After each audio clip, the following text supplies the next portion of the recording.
السلام علیکم دوستو، کیسے ہیں آپ سب؟ اللہ سے دعا ہے آپ سب خیریت سے ہوں اور آپ کی زندگی خوشیوں سے بھرپور ہو۔ آپ سب سے گزارش ہے کہ اگر آپ میرے اس چینل پر نئے ہیں تو لازمی اس چینل کو سبسکرائب کر لیں، اور اگر آپ کو ویڈیو اچھی لگے تو لائک کے بٹن کو بھی ضرور پریس کر دیں۔ آئی ہوپ آپ سب مجھے ضرور سپورٹ کریں گے۔ تو مزید خوفناک سٹوریز کے لیے جڑے رہیے نصیر سینٹر وائس کے ساتھ اور ہماری ہارر فیملی کا حصہ بنے رہیے۔ دوستو، اللہ تعالیٰ آپ کی نماز، تراویح اور روزے اپنی بارگاہ میں قبول فرمائے اور اس رمضان کے صدقے ہم سب کی مغفرت فرمائے، آمین۔ اور میری طرف سے امت مسلمہ کو عید کی خوشیاں مبارک۔ اللہ سے دعا ہے کہ یہ عید ہم سب کے لیے خوشیوں سے بھرپور ہو، آمین۔ بہت شکریہ دوستو، بڑھتے ہیں آج کی سٹوری کی طرف۔ دوستو، آج کی سٹوری ساجد نے ہمیں لاہور سے بھیجی ہے، چلیے سنتے ہیں ساجد کی سٹوری انہی کی زبانی۔ السلام علیکم نصیر بھائی، میرا نام ساجد ہے اور میں پچھلے 10 سال سے لاہور میں ٹیکسی چلا رہا ہوں۔ میں نے رات کے وقت ہزاروں سواریوں کو ان کی منزل تک پہنچایا ہے، لیکن وہ ایک ایسی منحوس رات تھی جسے میں کبھی نہیں بھول سکتا۔ رات کے تقریباً 2 بج رہے تھے۔ شہر کی رونقیں مدھم ہو چکی تھی اور سڑکیں سنسان ہو رہی تھی۔ میں نے اپنی آخری سواری کو گارڈن ٹاؤن کے ایک ویران علاقے میں اتارا اور گاڑی واپس موڑ لی۔ جیسے ہی گاڑی موڑی، میرے دل میں ایک عجیب سی بے چینی نے جنم لینا شروع کر دیا۔ ہوا میں ایک عجیب سا بوجھل پن تھا۔ ایسا محسوس ہو رہا تھا جیسے ہوا میں سرگوشیاں ہو رہی ہوں۔ گاڑی میں نے ہیٹر آن کیا، مگر اندر کی ٹھنڈک کم ہونے کا نام نہیں لے رہی تھی۔ مجھے لگا شاید میں زیادہ تھکا ہوا ہوں، لیکن اس وقت مجھے اندازہ نہیں تھا کہ یہ سب میرا وہم نہیں بلکہ حقیقت تھی۔ کچھ منٹ بعد مجھے ایسا محسوس ہوا جیسے کسی نے میری پچھلی سیٹ پر بیٹھنے کے بعد گاڑی کا دروازہ بند کیا ہو۔ میں نے فوراً ریئر ویو مرر میں جھانکا اور میرا خون خشک ہو گیا۔ مجھے ایک دھندلی شبیہ نظر آئی، لمبے بکھرے بال، بے جان سفید آنکھیں اور اس کے ہونٹوں پر ایک عجیب سی مسکراہٹ تھی۔ میرا دل زور زور سے دھڑکنے لگا۔ میں نے پیچھے مڑ کر دیکھا، لیکن وہاں کوئی نہ تھا۔ میری سانسیں تیز ہو گئیں، میرے ہاتھ اسٹیئرنگ پر سختی سے جم گئے۔ میں نے خود کو تسلی دی کہ شاید میری آنکھوں کی تھکن کی وجہ سے یہ سب مجھے محسوس ہو رہا ہے، لیکن حقیقت اس کے بالکل برعکس تھی۔ میں نے گاڑی کی رفتار بڑھا دی اور جلدی سے اس علاقے سے نکلنے کی کوشش کی، لیکن جیسے ہی ایک سنسان جگہ پر میں پہنچا، مجھے سڑک کے کنارے ایک سرخ لباس میں لپٹی عورت کھڑی ہوئی دکھائی دی۔ وہ خاموشی سے ہاتھ اٹھا کر لفٹ مانگ رہی تھی۔ مجھے اس کی آنکھوں میں ایک عجیب سی کشش محسوس ہوئی، جیسے وہ مجھے اپنی طرف کھینچ رہی ہو۔ میں نے گاڑی کی رفتار کم کی، لیکن جیسے ہی میں نے شیشہ نیچے کیا، وہ عورت پلک جھپکتے ہی غائب ہو گئی۔ ایک لمحے پہلے وہ وہاں موجود تھی، ایک لمحہ پہلے وہ وہاں موجود تھی اور دوسرے ہی لمحے وہاں کچھ بھی نہ تھا۔ میرے جسم میں جھرجھری دوڑ گئی۔ میں نے گاڑی بھگانے کی کوشش کی، لیکن جیسے ہی میں نے ریئر ویو مرر میں جھانکا، وہی دھندلا سایہ پھر سے نظر آیا، اور اس بار وہ کچھ اور زیادہ قریب تھا۔ ایسا لگا جیسے کوئی میرے پیچھے بیٹھا ہو اور آہستہ آہستہ جھک کر میرے کان کے قریب آ رہا ہو۔ اچانک گاڑی کا ریڈیو خود بخود آن ہو گیا۔ ایک مدھم سی سرگوشی گونجنے لگی، یہاں رک جاؤ، مت جاؤ، واپس آؤ۔ وہ آواز انسانی نہ تھی، وہ آواز انسانی نہیں تھی، وہ سرد اور کھوکھلی تھی۔ میرے پورے بدن میں کپ کپی دوڑ گئی۔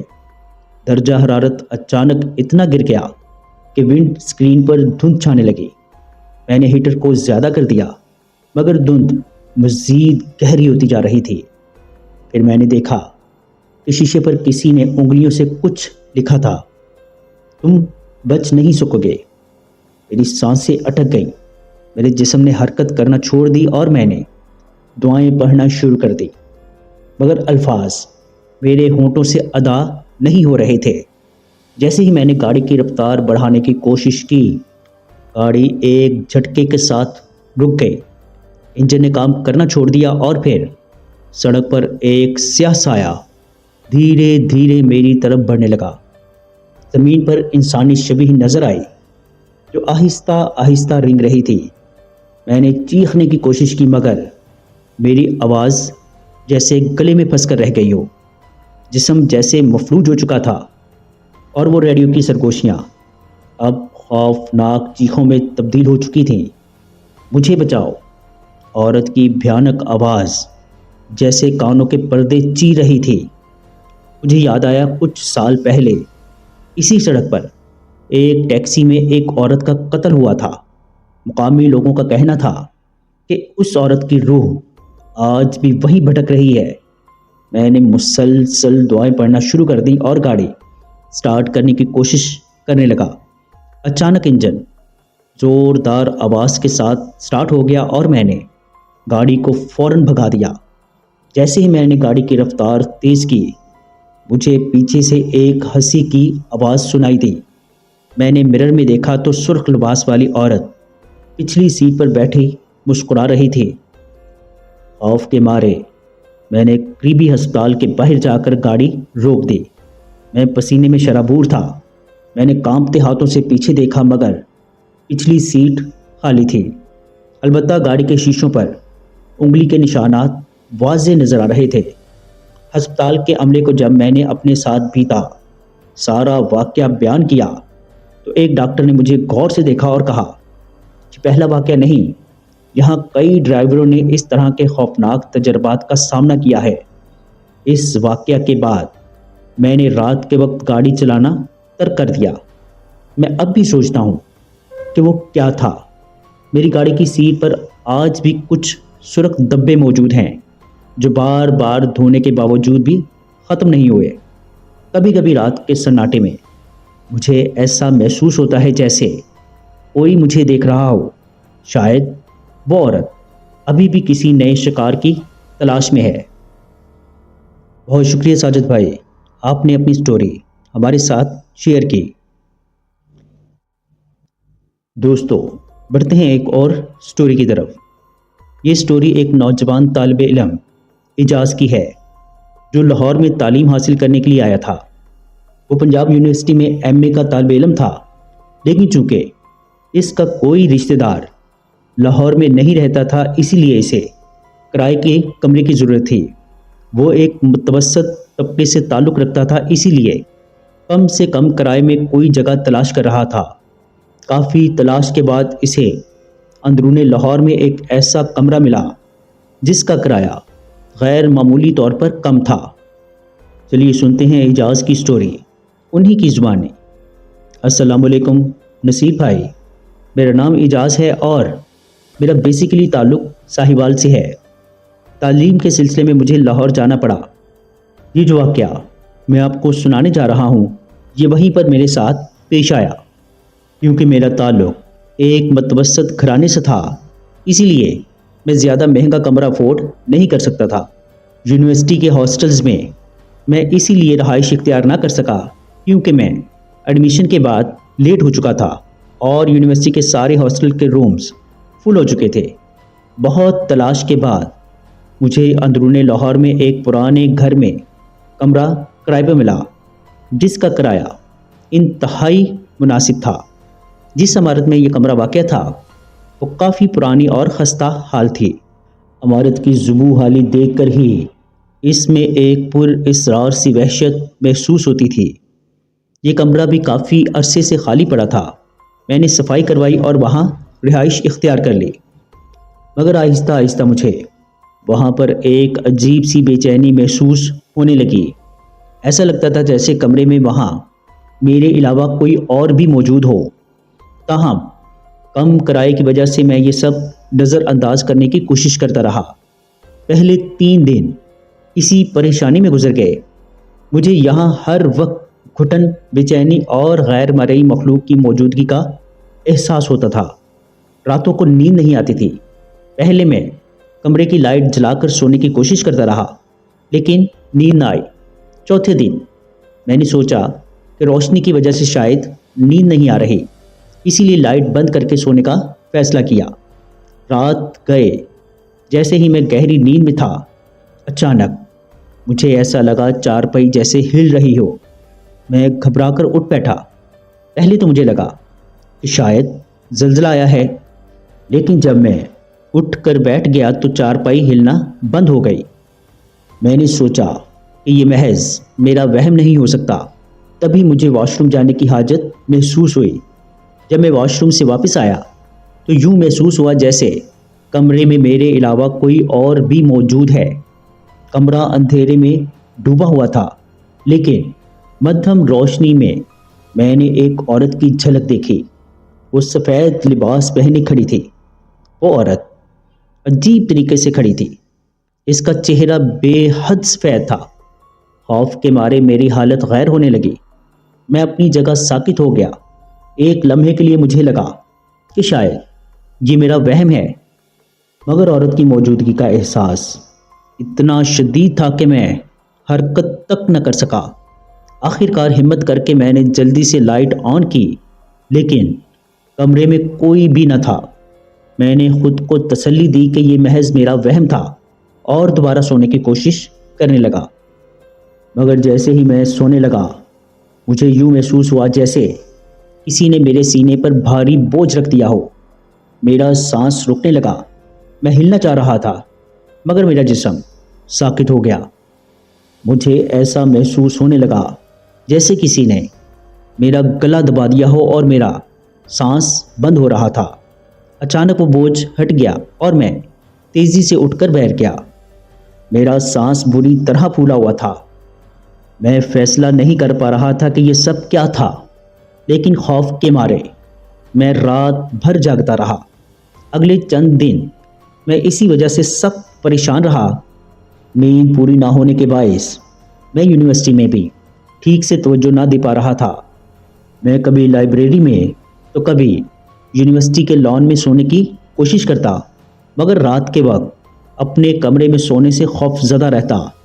آخر کار میں نے فیصلہ کیا کہ میں مکمل اندھیرے میں سونے کی بجائے ایک مدھم روشنی جلاؤں گا تاکہ نیند آ سکے۔ میں نے 0 واٹ کا بلب لیا اور اسے آن کر کے سونے کے لیے لیٹ گیا۔ جانے کب مجھے نیند آ گئی، مگر اچانک سے میری چارپائی زور زور سے ہلنے لگی۔ جب میری آنکھ کھلی تو میں لرز کر رہ گیا۔ وہی سفید لباس میں ملبوس عورت اب اس کمرے میں موجود تھی، لیکن اب اس کا قد اتنا لمبا ہو چکا تھا کہ اس کی کمر چھت سے لگی ہوئی تھی، حالانکہ کمرے کی چھت کافی اونچی تھی۔ یہ منظر اتنا خوفناک تھا کہ میری روح تک کانپ اٹھی۔